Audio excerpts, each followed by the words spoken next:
And tonight we continue our 15 Finds Out investigation into the Sandbox veterans. Members of that group approach drivers for donations. Money they claim goes to Iraq and Afghanistan veterans. Lots of people have told us they have concerns about where the cash is really going, though. So far, our exclusive series of special reports and your responses have prompted the State Attorney General's office to launch an investigation into the group. Tonight, 15 Finds Out reporter Adam Widener continues digging deeper into who this organization is or is not helping. He joins us live in Studio 15 as we continue our investigative series, Patriots or Panhandlers. Adam? The city and now one of its members admits the tactics are illegal.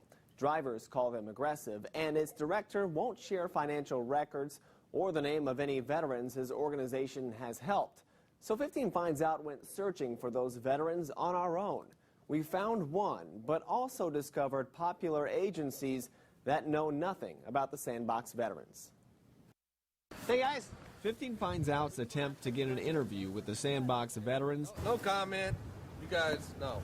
Left questions about who they're helping unanswered.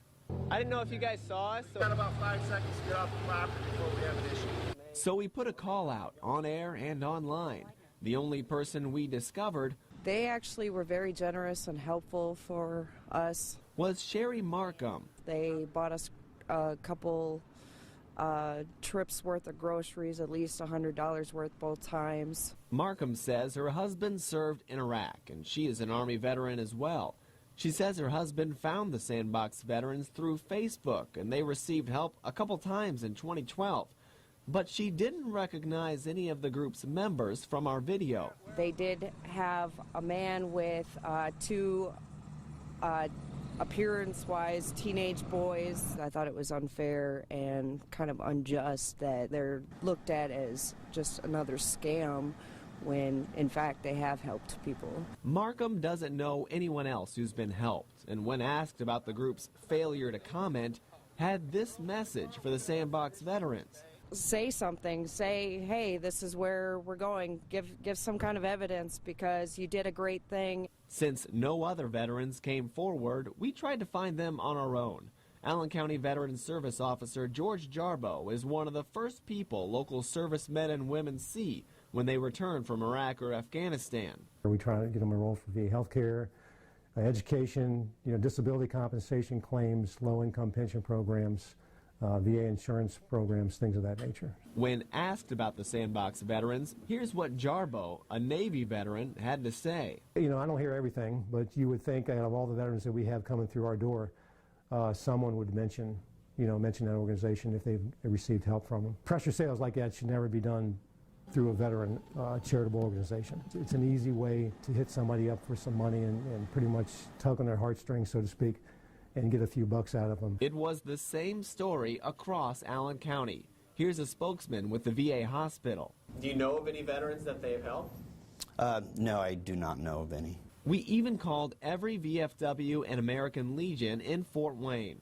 I know of nobody who has ever been helped by the Sandbox veterans. Not at this post. No, not to my knowledge. Roger Locke is the director of the Sandbox veterans. In an email, Locke said his organization gets an average 30 requests a day for help. To prove it, he forwarded us some of the needs. So we caught up with the woman behind one of them. He put a little ad on Pay It Forward, and he wants to help people. Dee Bratton and family members surprisingly were not veterans. But Bratton says the evening of January 23rd, Locke posted on a popular Facebook page called Allen County Pay It Forward, asking if anyone needed help. On that same day, we had already emailed Locke questions about his organization. A gentleman named Roger, he's asking he wants to help people. And he asked if I would email him. I guess that I'll be hearing from him again, but I don't know too much about it. The director of the Facebook page didn't like Locke's post. And after what she calls a rude encounter with Locke online, I'm always skeptical of posts like that. I just want everybody to know that we are not affiliated with this organization. It just didn't feel right.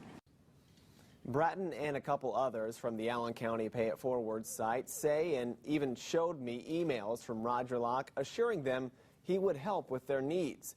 Despite Locke's promises, all of them say they have yet to receive any help from Locke or the Sandbox veterans. 15 Finds Out will be following up with the Attorney General's office and bring you developments on their investigation as soon as they become available. And make sure you tune in next week as we highlight what other local organizations are doing to help Iraq and Afghanistan vets with PTSD. Adam Widener, thank you very much.